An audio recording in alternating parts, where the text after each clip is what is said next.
ফেরাউন বলেছে আনা রব্বুকুমুল আ'লা, আমি হচ্ছি তোমাদের রব। নাউযুবিল্লাহ।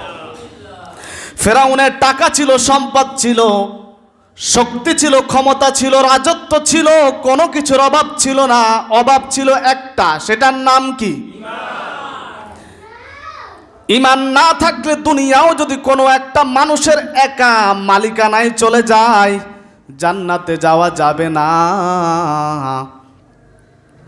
আবার সম্পদের মালিক না, গরিব কিন্তু ঈমান আছে, তার জান্নাত আছে।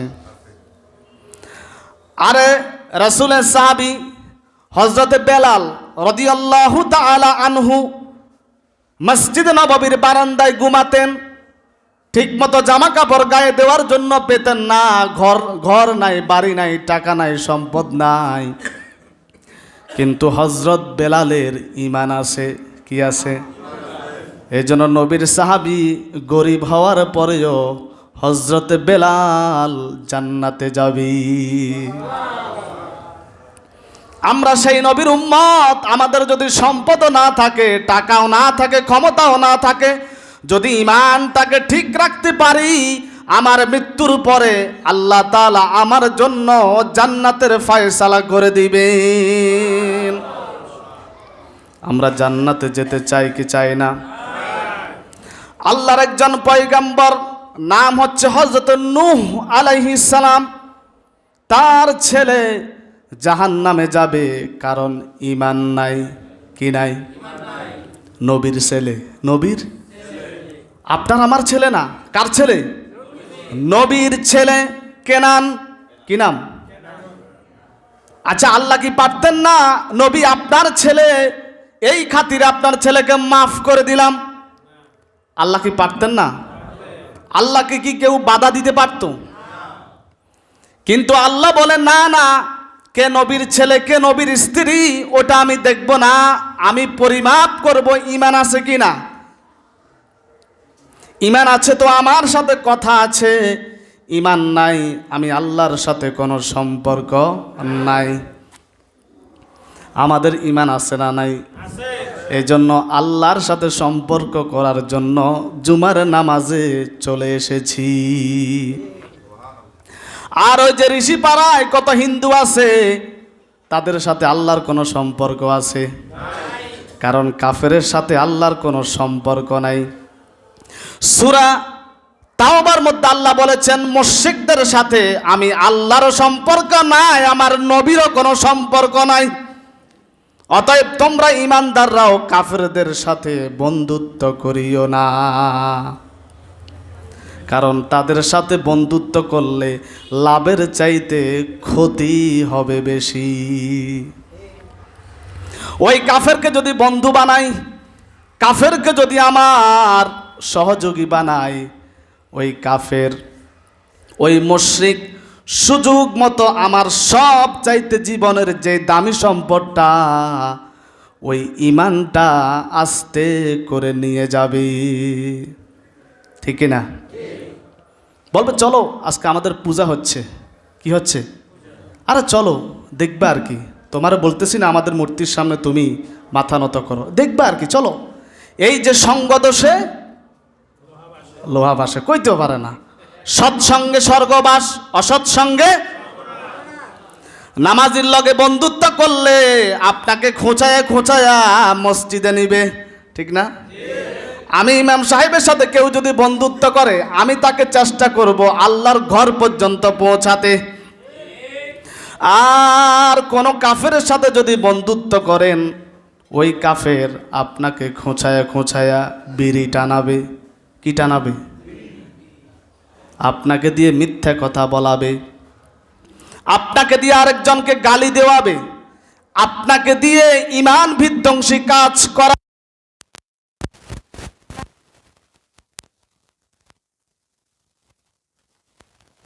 সত্যবাদীর সাথে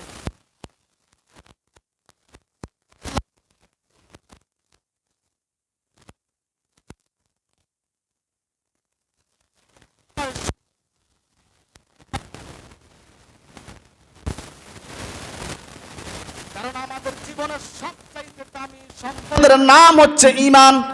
দুনিয়া চলে যাবে, ইমান যেতে দিতে পারি না। প্রয়োজনে একবেলা না খেয়ে থাকবো, তারপরও ইমান বিক্রি করব না। রাজি আছেন? এই যে সামনে ইলেকশন আসতেছে কিনা, এই যে নির্বাচন আসতেছে, বহু নেতা আসবে, লম্বা লম্বা বক্তৃতা দিয়ে আপনার ইমানটাকে নিয়ে যাবে, ঠিক কিনা? সাবধান থাকতে হবে। যেই সেই যেন তেন নেতার পিছনে দৌড়ানো যাবে না। মানবেন? ওই যে একদল কয় না, আরেক দল কয় ঠিক। এখন আমি কোনটা ধরে নিব? যেই সেই নেতার পিছনে দৌড়াবো না, যেই সেই নেতার নামে স্লোগান দিব না। আমার নেতার চরিত্র ফুলের মতো পবিত্র, যেই সেই নেতার নামে এই স্লোগান চলবে না।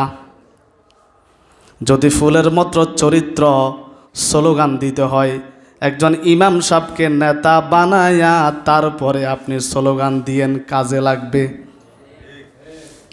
কারণ ইমাম সাহেব দাড়ি কাটে, এক কথা কয় না, সেভ করে, মদ খায়, পরকিয়া করে, গাঞ্জার ব্যবসা করে, মদ খায়, সুদ খায়, মানুষ খুন করে। সব সার্টিফিকেট আজকের এই ফেতনার জামানায় হয়েও একজন ইমামের ব্যাপারে শতভাগ আপনি না বলতেছেন। এর চাইতে স্বচ্ছ মানুষ দুনিয়াতে আপনার দৃষ্টিতে আর নাই। ওই ইমামকে নেতা না বানাইয়া কোন চোর, বাটপার, জেনাখোর, মদখোরকে যদি নেতা বানান, আপনার নামাজও কোনো কাজে লাগবে না, আপনার ইবাদতও কোনো কাজে লাগবে না। আল্লাহর কাছে কিয়ামতের দিন আপনাকে জবাব দিতে হবে।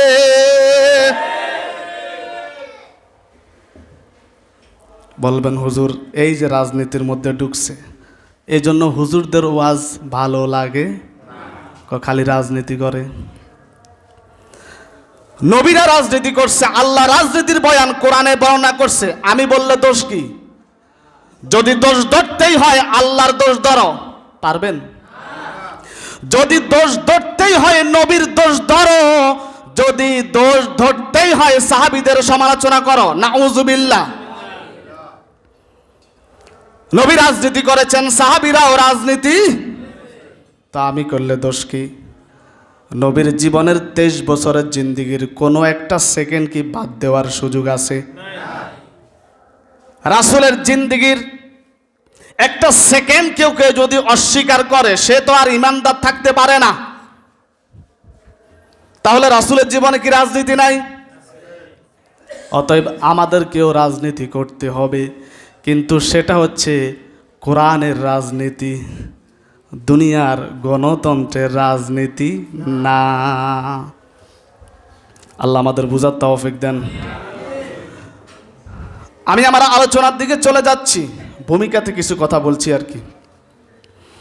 ঈমান ভঙ্গের 6 নাম্বার কারণ হলো আল্লাহকে নিয়ে, রাসূলকে নিয়ে উপহাস করা। বলেন আমার সাথে সবাই বলবেন, আল্লাহকে নিয়ে, আল্লাহর কোরআনকে নিয়ে, রাসূলকে নিয়ে, রাসূলের সুন্নাতকে নিয়ে কেউ যদি উপহাস করে, ঠাট্টা করে, হাসি তামাশা করে, ঈমান ভেঙে যাবে। এবার আলোচনায় যাই। আল্লাহ রাব্বুল আলামিন কোরআনে কারিমের সূরাতুত তাওবা 9 নাম্বার সূরা 65 এবং 66 নাম্বার আয়াতে ইরশাদ করছেন, ওয়ালা ইন সাআলতাহুম লায়াকুলুন্না ইন্নামা কুন্না নাখুদু ওয়া নালআব। সূরা তাওবা কোন সূরা? আল্লাহ তাআলা রাসূলকে বলছে, আপনি যদি তাদেরকে জিজ্ঞাসা করেন, তাদেরকে প্রশ্ন করেন, তখন তারা বলবে আমরা তো আলাপ আলোচনা করেছি, ক্রীড়া কৌতুক করেছি সামান্য মজা নেওয়ার জন্য। এই আয়াতের তাফসীর শোনাই, ইবনে কাসির থেকে বলতেছি। আল্লাহর হাবিব একদিন তাবুক যুদ্ধে যাচ্ছেন। কোন যুদ্ধে? মুখস্থ করেন, আজকেই এই ঘটনা মুখস্থ করে ফেলেন। নবী তাবুক যুদ্ধে যাচ্ছেন। ওটের উপরে সাওয়ার, রাসূলের সাথে একদল মুনাফিক, তারাও তাবুক যুদ্ধে যাচ্ছে। তারা কি? মুনাফিক। এই মুনাফিকেরা নবীর সামনে ছিল। মুনাফিক একটা একটার সাথে পরামর্শ করতেছে, আলাপ করতেছে যে মুহাম্মদ যে রোমক সাম্রাজ্যের রাজপ্রাসাদ দুর্গ দখল করবে, মুহাম্মদ যে যাচ্ছে এটা কোনোদিনও পারবে না জয় করতে, এটা মুহাম্মদের অলীক স্বপ্ন থেকে যাবে। নাউজুবিল্লাহ বলেন। মুনাফিকেরা এ আলোচনা করতেছে যে মুহাম্মদ যে যুদ্ধের জন্য যাচ্ছে কোনো দিনও কাফেরদের সাথে যুদ্ধে জয়ী হতে পারবে, এটা মুহাম্মদের স্বপ্নই থেকে যাবে। কারণ মুহাম্মদের দল বল জনসংখ্যা কম, আর কাফেরদের সব কিছু বেশি। এই যুগেও বলে যে হুজুররা রাজনীতি করলে কি হবে, কোনোদিন ক্ষমতায় আসতে, কারণ হুজুরদের দল বল শক্তি। দেখছেন, এটারে কয় তাফসির। এগুলো বললে কিন্তু এই যে হুজুর রাজনীতির দিকে ঢুকছে। আপনারা শুধু কিচ্ছা কাহিনীর জন্য কোরআন নাজিল হয় নাই। হুজুররা একত্র হলে কি হবে, কোনোদিন ক্ষমতায় আসতে। আচ্ছা, হুজুররা ক্ষমতায় আসলে লাভ না লস? এই লাভ আমাদের দরকার আছে না? অন্তত হুজুররা যদি ক্ষমতার চেয়ার পায়, চুরি হবে না, ডাকাতি হবে না, গাঞ্জার ব্যবসা, দখলদারি হবে না, চাঁদাবাজি হবে না। হবে? কোনো হুজুর টাকা মেরে লুটপাট করে খেয়ে ফেলবে না, ঠিক কিনা? তাহলে এমন হুজুরদেরকে ক্ষমতায় আনার দরকার আছে না নাই? স্বাধীনতার 54 বছর পরেও বাংলাদেশ এতটুকুন সুবিধাও আজ পর্যন্ত পায়নি। পাইছে? তাহলে হুজুরদেরকে ক্ষমতায় আনতে হবে, ঠিক কিনা? আল্লাহ আমাদের কবুল করুন। তাবুক যুদ্ধে রাসূল যখন যাচ্ছেন, মুনাফিকরা যখন এই আলোচনা করছেন, আল্লাহ পাক তার নবীকে মুনাফিকদের কথোপকথন আলোচনাটা জানায় দিছে যে রাসূল, আপনার সাথে একদল মুনাফিক আছে, তারা এই পরামর্শ করতেছে, আপনার ব্যাপারে এই কথাগুলি বলছে। তখন আল্লাহর হাবিব ওই মুনাফিকদেরকে কাছে ডাকলেন, ডেকে বললেন, তোমরা কি এই কথাগুলি বলেছ? তারা বলে, হ্যাঁ, আমরা শুধু মজা নেওয়ার জন্য বলেছি, আসলে অন্তর থেকে বলি নাই। মিথ্যা কথা বলতেছে। কি কথা? আল্লাহ তাআলা সাথে সাথে এই আয়াতটা নাজিল করলেন, ওয়ালা ইন সাআলতাহুম লায়াকুলুন্না ইন্নামা কুন্না নাখুদু ওয়া নালআব। আপনি যখন তাদেরকে প্রশ্ন করবেন, তারা বলবে, আমরা এগুলো আলোচনা করেছি সামান্য একটু মজা নেওয়ার জন্য। অথচ তারা আপনার সাথে মিথ্যা কথা বলতেছে। তারা এই কথাগুলি তাদের দিল থেকে আপনার ব্যাপারে বলেছে। আরেক বর্ণনা এসেছে, একজন মুনাফিক নবীকে উদ্দেশ্য করে বলেছে যে মুহাম্মদ যেই পুস্তক পাঠ করে, যেই কোরআনের কথা বলে, মুহাম্মদের যে অনুসারীরা, ওই মুসলমানরা হচ্ছে মিথ্যুক, ধোঁকাবাজ। মুনাফিক বলতেছে। আল্লাহর হাবিবের পবিত্র কানে এই কথা যখন পৌঁছে গেল, নবীজি ওই মুনাফিককে ডাক দিলেন। ডাক দিয়ে বললেন, তুমি আমাদের ব্যাপারে এই মন্তব্য করেছো কেন? তখন সে বলে, হে রাসূল, আমি এগুলো একটু মজা নেওয়ার জন্য, তামাশা করার জন্য বলেছি। আল্লাহর হাবিব বললেন, আবিল্লাহি কুল আবিল্লাহি ওয়া আয়াতিহি ওয়া রুসুলিহি কুনতুম তাস্তাহজিউন। হে মুনাফিকের দল, তুমি আল্লাহ এবং তার রাসূলের বিধানকে নিয়ে ঠাট্টা করতেছো। নবী যুদ্ধে যাচ্ছে আর তুমি এটাকে নিয়ে তামাশা করতেছো। তুমি কি জানো না, আল্লাহ এবং তার রাসূলকে নিয়ে কেউ যদি ঠাট্টা করে, তামাশা করে, তার তো ঈমান ভেঙে যায়। আমি তোমাদের মধ্যে এক দলকে মাফ করলেও আরেক দলকে মাফ করব না, কারণ তোমরা ঈমান আনার পরে আবার কুফরি করেছ। তাফসীরের মধ্যে এসেছে, ওই মুনাফিক নবীজির তরবারি ধরে ওটের পিছনে দৌড়াচ্ছে, আর ওই মুনাফিকের পাগুলি রাস্তার সাথে পাথরের সাথে লেগে থেতলে যাচ্ছে, তার পায়ে ব্যথা পাচ্ছে। আল্লাহর হাবিব তার দিকে একটু কর্ণপাতও করে নাই, কারণ মুনাফিকের কোনো মাফ নাই। অতএব এই আয়াত থেকে বোঝা গেল, দিন নিয়ে, ইসলাম নিয়ে, আল্লাহ নিয়ে, রাসূল নিয়ে কখনো ঠাট্টা বিদ্রুপ করা যাবে। যদি কেউ তামাশা করে, ঠাট্টা করে ইসলামের কোনো বিধান নিয়ে, সাথে সাথে ঈমান ভেঙে যাবে। যেমন আমাদের সমাজে অনেকে দাড়ি নিয়ে ঠাট্টা করে। আমি যদি মিথ্যা কথা বলি লোকমা দিবেন। অনেকে বলে দাড়ি রাখছো, সুন্দর বউ পাবা না, বলে না?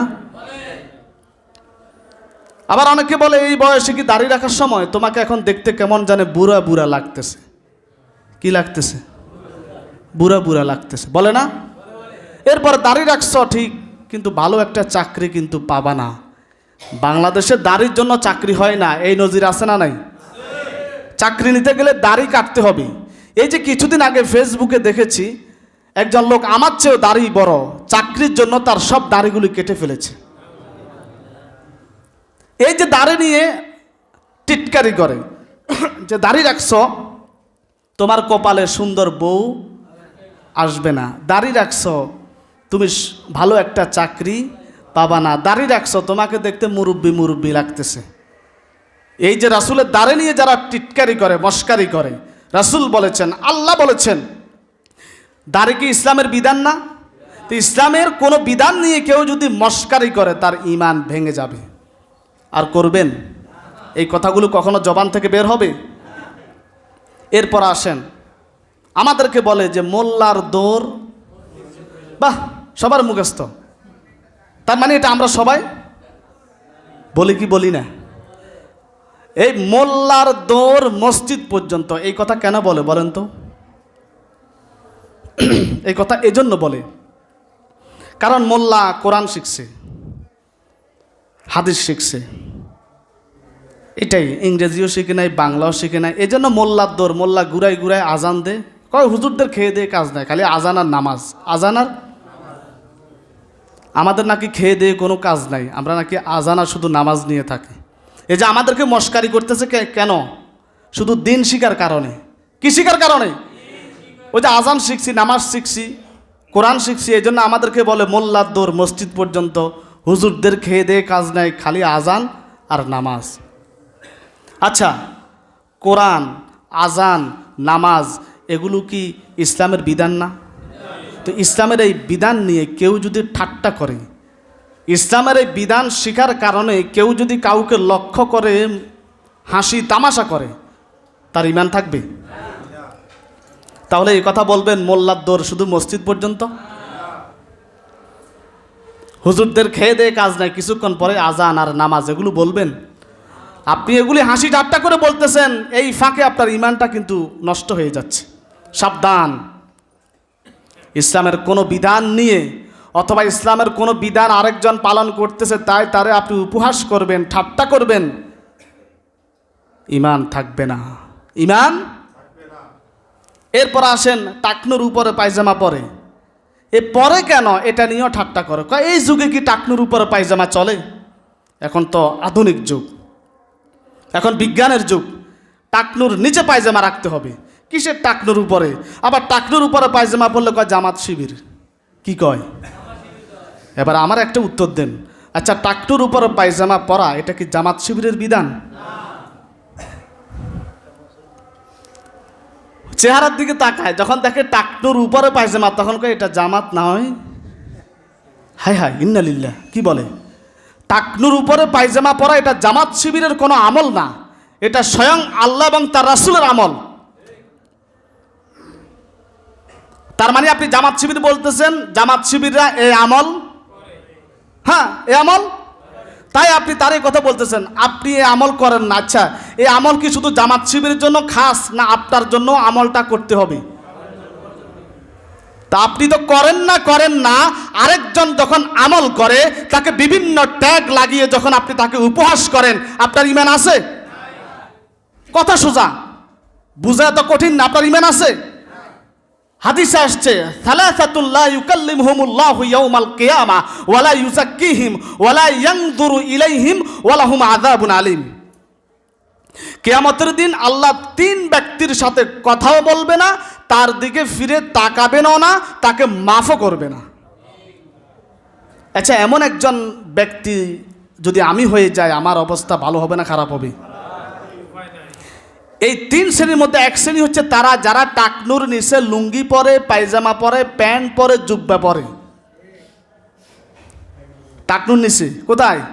এই টাকনুর নিচে বিজ্ঞান বলতেছে যারা টাকনুর নিচে জামা কাপড় পরে তাদের যৌন শক্তি কমে যায়।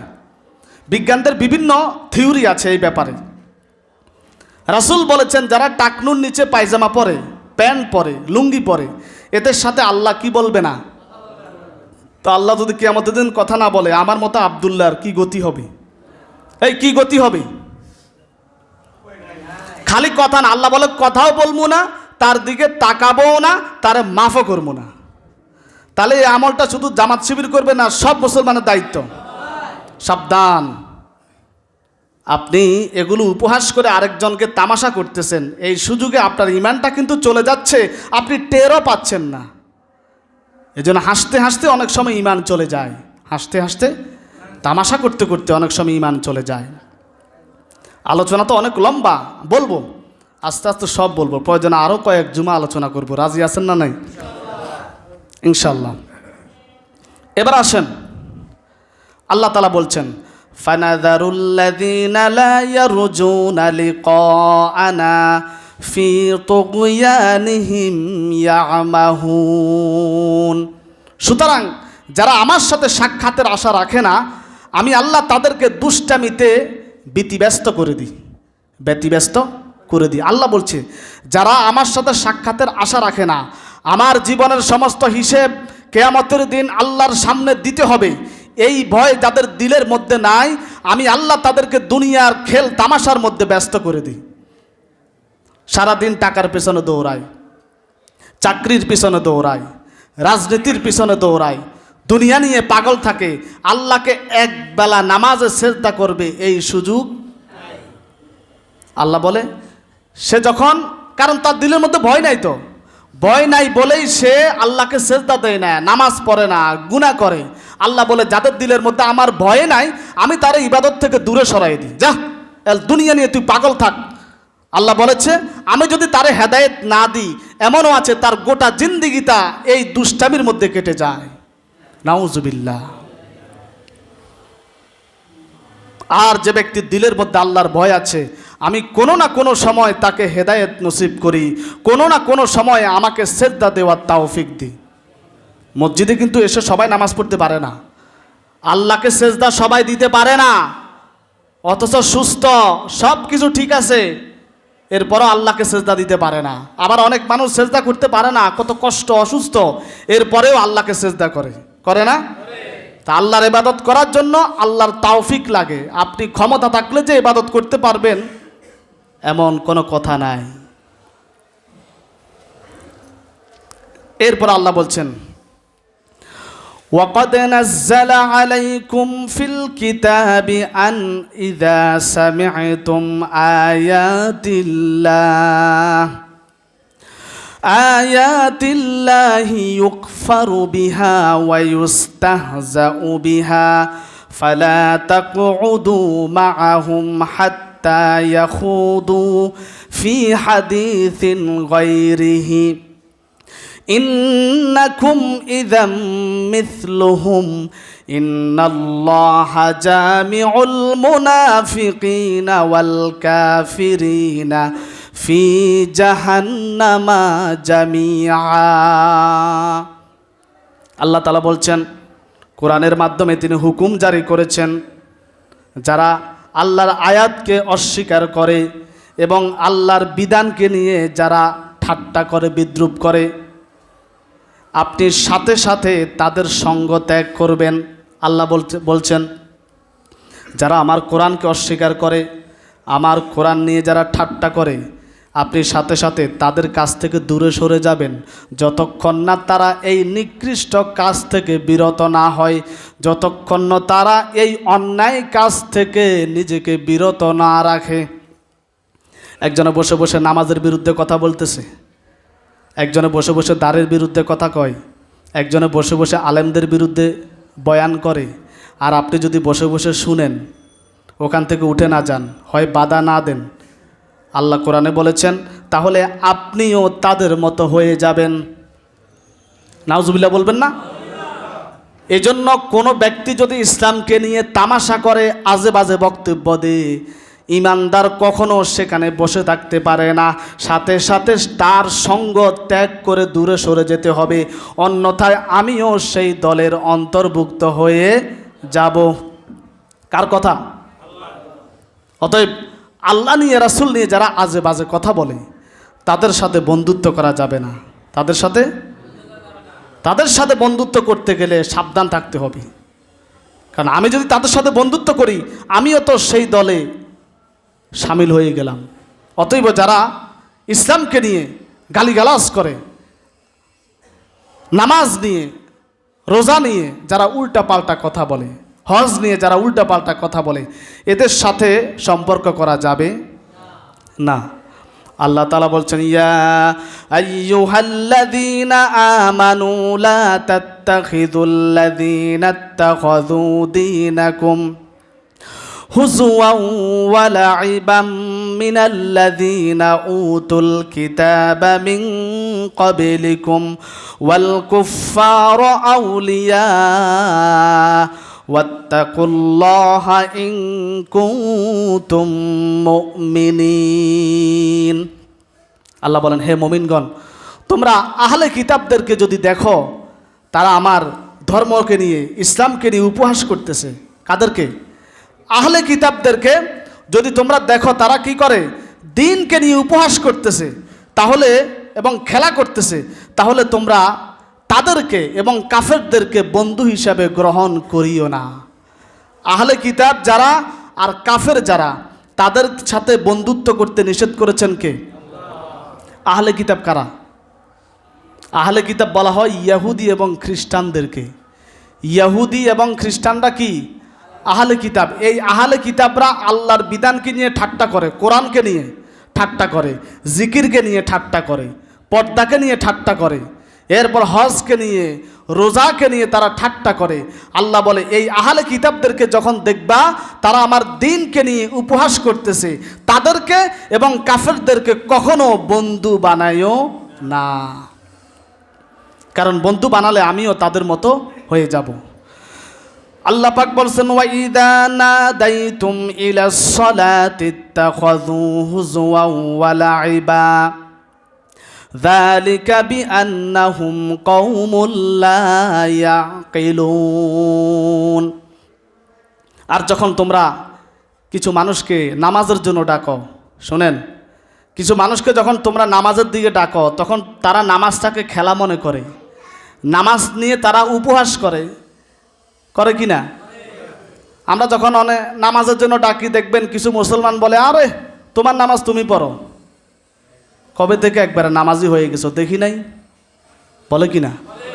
আরে নামাজ পড়ে কি করছো? নামাজ পড়ে কয় টাকা কামাই করছো? আল্লাহ কি দিয়া দিছে? এ বলে কি না? তোমার নামাজ, তোমার আখিরাত নিয়ে তুমি চিন্তা করো, আমারে নিয়ে মাথা কামানোর, এ বলে কি না? আল্লাহ বলছেন, নামাজের জন্য ডাকলে যারা নামাজ নিয়ে, আমার বিধান নিয়ে যারা উপহাস করে, টিটকারি করে, মস্কারি করে, এরা হচ্ছে জাহেল। এরা কি? এরা নির্বোধ, এরা বোকা। এই জন্য তারা আমার দ্বীনকে নিয়ে ঠাট্টা করে, দ্বীনকে নিয়ে। আর যার দিলের মধ্যে আসলে ভয় নাই, তারাই ইসলাম নিয়ে ঠাট্টা করে, ঠিক না?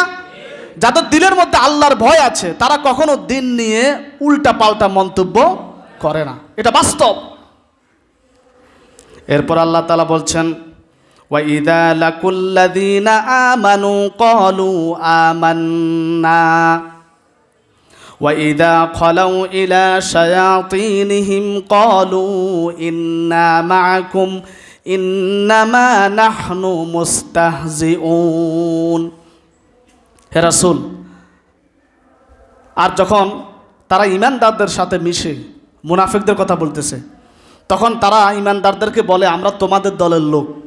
আমরা আবার এরা যখন তোমাদের সঙ্গ ত্যাগ করে, যখন কাফেরদের সাথে মিশে, তখন কাফেরদেরকে বলে আরে আমরা ইমানদারদের সাথে তো উপহাস করি, আমরা মূলত তোমাদের দলের লোক।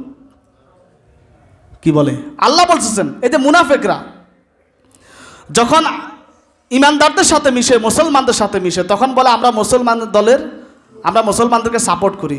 যখন মুসলমান থেকে দূরে সরে যায়, তখন তারা কাফেরদেরকে বলে আরে আমরা তো মুসলমানদেরকে নিয়ে, ইমানদারদেরকে নিয়ে, হুজুরদেরকে নিয়ে এটা মস্কারি করি, তাদেরকে একটু সান্ত্বনা দেওয়ার জন্য উপরে উপরে বলি আর কি, আসলে মূলত আমরা তোমাদের দলের লোক। এরা হচ্ছে মুনাফিক। এরা কি? কিছু মানুষ আছে দেখবেন, সামনে যখন ইমাম সাহেবকে পায়, হুজুর কি খাবেন, কি কয়, হুজুর কি খাবেন? এখন হুজুরকে একটা চা খাওয়াইছে, কি খাওয়াইছে? চা খাওয়ানোর পরে হুজুর যখন মসজিদের দিকে চলে যায়, ওই যে লোকটা চা খাওয়াইছে সে আবার সমালোচনা করে হুজুররা শুধু পরের খানা খায়। হুজুররা, আচ্ছা হুজুর কি চা খাওয়ার জন্য বলছে? খাওয়াইছে কে? সমালোচনাও করছে কে? লাভ হয়েছে কার? হুজুরের। কথা কয় না কার? লাভ হয়েছে কার? কারণ হুজুর চা খাইছে, ব্যাস হুজুরের লাভ।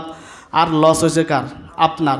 আপনার টাকাও গেছে, গুনাও কামাইছেন, টাকাও গেছে, গুনাও, দুনিয়াও ক্ষতিগ্রস্ত, আখেরাতও। গুনাহ মানে আখেরাত ক্ষতিগ্রস্ত, টাকা শেষ মানে দুনিয়া শেষ। টাকা শেষ মানে টাকা না থাকলে দেখবেন যত বড় নামাজি হোক একটা মানে অস্থিরতা লাগে, ঠিক না? টাকা থাকলে ইবাদত করতেও মজা লাগে, বাহ সবাই জানে। টাকা থাকলে, আসলে পকেটে টাকা থাকলে আল্লাহকে ডাকতেও ভালো লাগে, এটা বাস্তব। টাকা এত প্রয়োজন দুনিয়াতে। হুজুরকে সামনে দেখলে বলে হুজুর আপনার মতো ইমামে হতে পারে না, আপনি খুব হক কথা বলেন। আবার হুজুর যখন দূরে সরে যায় হুজুরের সমালোচনা করে, আছে না? এরা হচ্ছে মুনাফিক। এরা হচ্ছে সামনে বলে একটা, পেছনে করে। হ্যাঁ, এই চরিত্র আমাদের মধ্যে কম না বেশি? খালি বেশি না, অনেক বেশি, অনেক অনেক বেশি। আল্লাহ তাআলা এই মুনাফিকি থেকে আমাদেরকে হেফাজত করুন। আমি তো দুইটা কারণ নিয়ে আলোচনা করব বলেছি, সময় অনেক হয়ে গেছে। একটা কারণ মাত্র বলেছি, তাহলে আল্লাহকে নিয়ে, আল্লাহর বিধানকে নিয়ে, আল্লাহ রাসূলকে নিয়ে, রাসূলের সুন্নতকে নিয়ে, ইসলামের একটা পশম পরিমাণও যদি কোনো বিধান থাকে, ওইটা নিয়ে উপহাস করা যাবে না, ঠাট্টা করাও যাবে না।